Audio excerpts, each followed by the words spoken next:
Assalomu alaykum. Bugungi brifingda Kadastr agentligining Davlat kadastrlari palatasi tomonidan 2025-yil davomida amalga oshirilgan ishlar to'g'risida ma'lumot beramiz.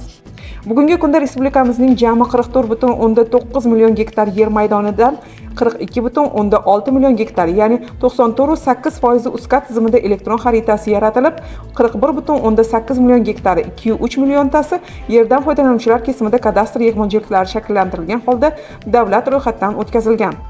2026-yilning 1-yanvar holatiga jami ko'chmas mulk obyektlari 8845,8 mingtani tashkil etib, yil boshiga nisbatan 297,5 mingtaga oshgan. Shundan yakka tartibdagi turar joylar 6340,7 mingta, noturar joylar 823,4 mingtani, ko'p qavatli uylardagi kvartiralar soni esa 1681,7 mingtani tashkil etmoqda. Jismoniy shaxslarga tegishli ko'chmas mulk obyektlari umumiy 8314,8 mingtani tashkil etib, yuridik shaxslarga tegishli ko'chmas mulk obyektlari jami 531 mingtani tashkil etmoqda. Jami ko'chmas mulk obyektlarining 6247,6 mingtasi davlat ro'yxatdan o'tkazilgan. Davlat ro'yxatdan o'tkazilmagan obyektlarning 303 mingtasiga huquqiy hujjati mavjud, lekin davlat ro'yxatdan o'tmagan obyektlar 2295,2 mingtasi huquqiy hujjati mavjud bo'lmagan obyektlar sifatida shakllangan. Yuridik va jismoniy shaxslarning murojaatlari asosida 1,135,592 ta obyektlar ko'chmas mulkka bo'lgan huquqlari davlat ro'yxatdan o'tkazilgan. O'tgan 2025-yil davomida ko'rsatilgan kadastr xizmatlari 4774,4 mingtani tashkil etib, o'tgan yilning mos davriga nisbatan 125% ga oshgan. Jami ko'rsatilgan xizmatlarning asosiy ulushini davlat ro'yxatdan o'tkazish, kadastr pasportini shakllantirish hamda ko'chmas mulk obyektlariga manzillar berish, ularni o'zgartirish va mavjudligini bekor qilish xizmatlarini tashkil etmoqda.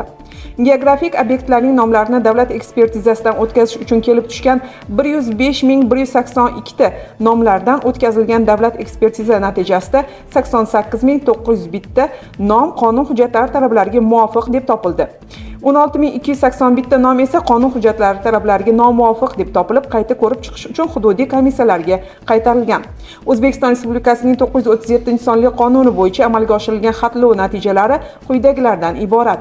31-dekabr 2025-yil holatiga xatlov ishlarini amalga oshirish uchun jami 4,5 mingdan oshiq xodimlar jalb etilgan bo'lib, hisobot davrida tasdiqlangan reja grafikka asosan UZCAD dasturida 3766 ta mahalla fuqarolar yig'inlari hududida mahalla geometriyalari 111,147 ta inventarizatsiya hududi yaratilib, 1,024,512 ta rejaga nisbatan 110% ga oshgan ko'chmas mulk obyektlari xatlovdan o'tkazildi.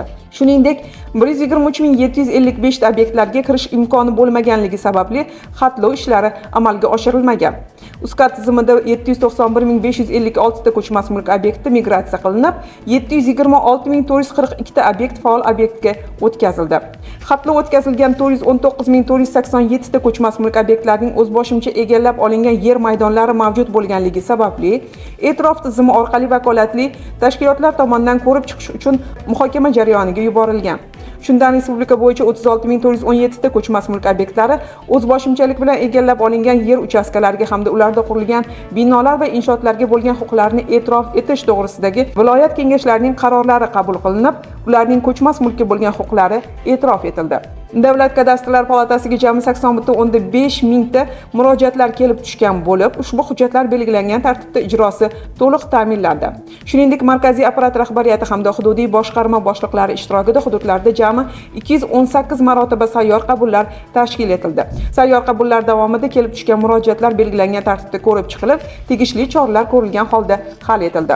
Bundan tashqari tashkilotning Telegramdagi murojaatlar uchun boti hamda 1097 yagona aloqa markazi orqali ham yurtdoshlarimizdan murojaatlar kelib tushgan. Tezkor javoblarga mo'ljallangan bu yo'nalish bo'yicha 2025-yil davomida aloqa markaziga jami 56,808 ta qo'ng'iroqlarga javob berilgan bo'lsa, Telegram botga 1 yil davomida 734 ta murojaat kelib tushgan va hal etilgan.